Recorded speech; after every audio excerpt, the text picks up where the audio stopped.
Mount Nyiragongo is a stratovolcano in the Virunga Mountains associated with the Great Rift Valley. It is located in the Democratic Republic of the Congo, about 20 km north of the town of Goma and Lake Kivu, and just west of the border with Rwanda. The main crater is 250 meters deep, 2 km wide, and sometimes contains a lava lake. Nyiragongo and nearby Nile Muragira are together responsible for 40% of Africa's historical volcanic eruptions.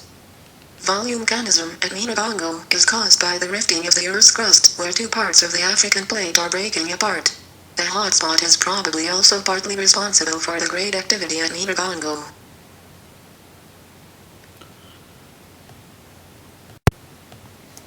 Nyiragongo is most famous for its semi-permanent lava, lake.lava. Lakes reformed in the crater in eruptions in 1982, 1983, and 1994.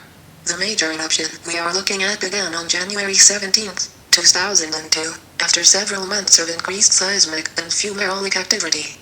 A 13-kilometer fissure opened in the south flank of the volcano, spreading in a few hours from 2,800 meters to 1,550 meters elevation, releasing lethally large amounts of carbon dioxide and methane in a similar event to the disaster at Lake Nyos in Cameroon in 1986.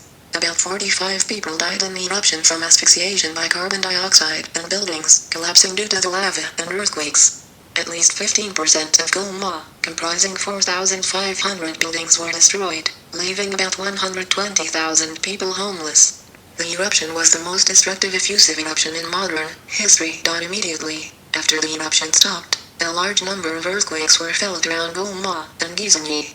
This swarm activity continued for about 3 months and caused the collapse of more buildings. The social effect of Mount Nyiragongo in the country was very intensified since it is LEDC, which means that their social attention and ability to provide their citizens to the proper aid is limited.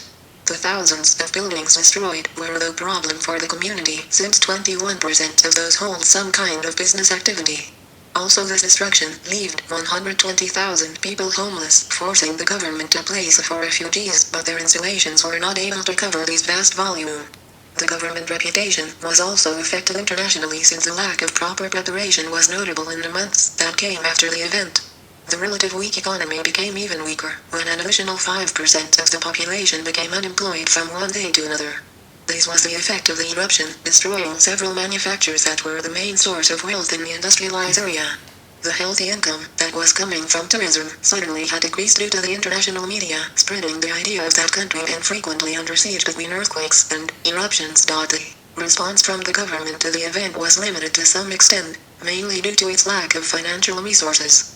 However, in relation with their wealth, they performed a reasonable role to recover from the catastrophe along with some international help.